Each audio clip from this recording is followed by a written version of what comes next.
पिछले कई दिनों से लगातार किसान अपनी मांगों को लेकर प्रदर्शन कर रहे हैं। दिल्ली की कई सीमाएं किसानों ने पूरी तरह से बंद कर दी हैं। इस वक्त मैं दिल्ली और नोएडा को जोड़ने वाले चिल्ला बॉर्डर पर हूं। यहां पर आपको दिल्ली में अगर आप एंट्री करते हैं तो आपको प्रवेश नहीं मिलेगा, लेकिन अगर आप दिल्ली से नोएडा जाना चाहते हैं तो एक साइड किसानों ने खोली हुई है। इस साइड से अगर आप दिल्ली से नोएडा जाते हैं तो जा सकते हैं, लेकिन एक किसान पर किसानों ने पूरी तरह से चक्का जाम किया है।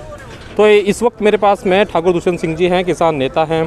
तो उनसे मैं जानना चाहूँगा कि सरकार को लेकर, इस कानून को लेकर उन पर क्या राय है, और साथ में बात भी ये। स्वागत है दुष्यंत जी आपका।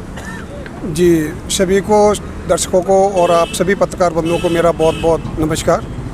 आपने जिस तरीके से हमारे जो यहाँ किसान आए हुए हैं, पूरे देश के सभी प्रदेशों से जो किसान आए हुए हैं, हमारे किसानों की मांगे हैं कि किसान आयोग का गठन हो। हमारे जो किसान हैं जिसमें किसान ही अध्यक्ष हो और किसान ही उसमें सदस्य हो। दूसरे, हमारे जो 60 वर्ष पूरे कर चुके किसान हैं उनको 10,000 रुपये मासिक पेंशन हो। हमारे बीच में जिस तरीके से हमारा किसान जो उसकी आकस्मिक मृत्यु हो जाती है, दुर्घटना हो जाती है, तो उस किसान को 1 करोड़ रुपये मिलना चाहिए। जी, बहुत लंबी आपकी शर्तों की फहरिस्त है। मेरे साथ में योगेश जगतजुरी योगेशाचार्य जी है। क्या संतों को भी इस आंदोलन में समर्थन मिलने जा रहा है? देखिए, सभी संत का समर्थन होना चाहिए, क्योंकि जितने भी मठ मंदिर चलते हैं किसी सरकार के द्वारा नहीं चलते हैं, किसानों के द्वारा चलाए जाते हैं। किसान ही उसमें अन्न आदि का भरण पोषण करता है और किसान के ही द्वारा हमारे मठ मंदिर और पाठशाला चल रहे हैं। तो माननीय प्रधानमंत्री जी को किसानों के ऊपर जो अत्याचार हो रहा है, इसके लिए किसान आयोग का गठन करें और किसानों के हक के लिए सारी भूमिकाएं बनाई जाए। उस आयोग में किसान को ही रखा जाए, किसी भी राजनीतिक दल को न रखा जाए। जी, अच्छा, मैं ये जानना चाहता हूँ आपसे कि सरकार झुकने को तैयार नहीं है, तो आपका अगला कदम क्या होगा? सरकार झुकने के लिए तैयार नहीं है तो हम लोग यहाँ से जाने के लिए भी तैयार थोड़ी हैं।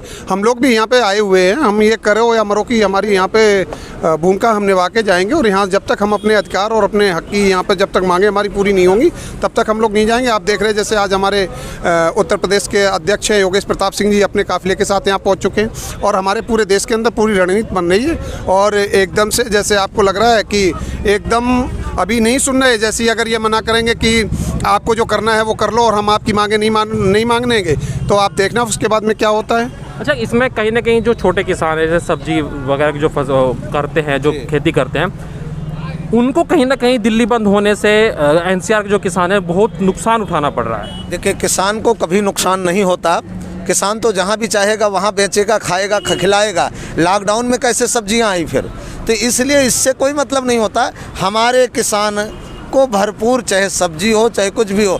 अब आपको आज बता दूं, दिल्ली में या जो भी एनसीआर में सब्जियां आती हैं वहां का आढ़ती तय करता है।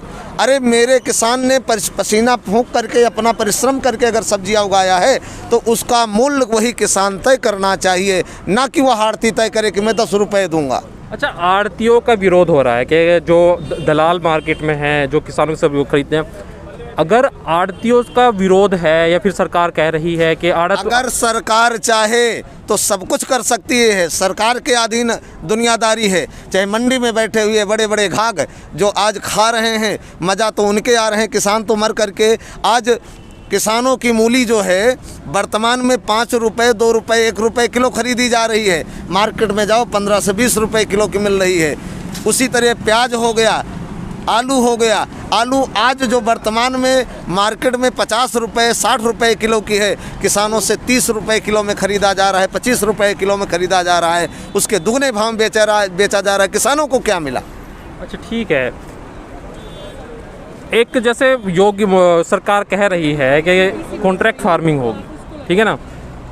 सरकार एमएसपी तो पहले भी किसानों को पूरी तरह से नहीं मिल पाता था, तो अब उसमें क्या दिक्कत कहाँ आ रही है अभी?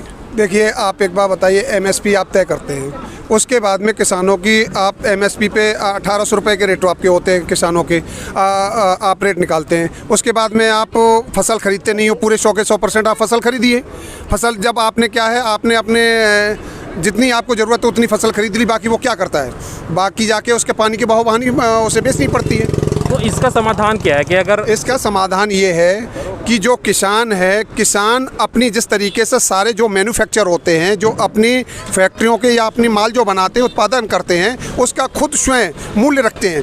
उसी के हिसाब से किसान अपनी फसल को तय करे, उसके लागत मूल्य के हिसाब से वो अपना मूल्य निकाले कि मेरी 10 रुपये लागत लगी है, अब इससे हमें 5 रुपये प्रॉफिट भी चाहिए, तो वो फिर उसका 15 रुपये रेट रखे और फिर उस फसल को ख़रीदा जाए, तब जाके हमारे किसान को फ़ायदा होगा। अब ऐसे नहीं है कि किसान की लागत आ रही 10 रुपये और आप खरीद रहे हो, उसका मूल्य लागत मूल्य आपने लगा के और टोटल लगा के आप 8 रुपये खरीद रहे, तो 2 रुपये वो लॉस में जा रहा है। किसान को क्या मिल रहा है?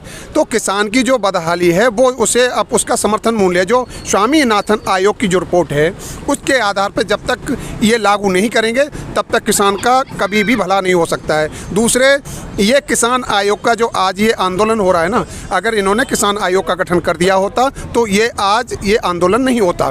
क्यों? कि जो किसान की रणनीति थी, किसान के लिए आप नीति बना रहे थे, तो वो किसान आयोग के द्वारा वहाँ पे किसान अध्यक्ष होता, किसान सदस्य होता, उनके साथ आपकी बैठक होती और आप इस बिल को लेके आ रहे थे तो वो उन्हें बताते और वो समझाते। अगर वो आपका समर्थन करते तो आप इस बिल को लागू करते, अगर वो कहते इससे किसान को फ़ायदा नहीं होगा तो आप इसे लागू नहीं करते। ना आज किसान को परेशानी होती, न किसी हमारे पूरे हिंदुस्तान के किसी पब्लिक को परेशान होना पड़ता और न किसी सरकार को परेशान होना पड़ता। ये तो अच्छा, इसमें कुछ विपक्षी हैं, कुछ सरकार के समर्थक है, जो सरकार भी है, वो लोग यहाँ तक कि सांसद रवि किशन ने भी कहा कि क्या यूपी और पंजाब के किसानों को ही ज़्यादा समस्याएं है? देश तो बहुत बड़ा है। अगर आपको लग रहा है कि अगर पंजाब से ज़्यादा संख्या में आ गए, यूपी से ज़्यादा संख्या में आ गए अगर किसान, तो ये सब इनके विरोधी हो गए, तो फिर आप बताइए यूपी में हमारी भारतीय जनता पार्टी की सरकार कैसे है? ये रमेश बाबा का बनाया हुआ ये संगठन है भारतीय किसान मानो। आज आप देख रहे हैं हमारे बीच में जगत गुरु योगेश्वराचार्य महाराज जी हमारे बीच में, ये सब जो धर्मगुरु हैं, तो ये कहाँ से क्या कौन सा दिमाग किस तरीके के हैं? आप सोचिए इस बात को, ये जो है भ्रम फैलाया जा रहा है। स्वामी जी, आपसे यही सवाल मेरा आपसे है कि क्या यूपी के और पंजाब के किसानों को इस कानून से ज़्यादा समस्याएं हैं? किसी भी प्रकार से ऐसा मत समझे। अब चलिए, उड़ीसा से जो फ्लाइट में 1.5 घंटे लगते हैं, जो 2 घंटे लगते हैं उड़ीसा से बंगाल से आने के लिए, उनको कम से कम 3 घंटे लगते हैं, तो वो यात्रा करके कैसे आ सकते हैं? उत्तर प्रदेश, हरियाणा, पंजाब, राजस्थान निकट होने के कारण से सारे किसान यहाँ पर धरना प्रदर्शन पे बैठे हैं।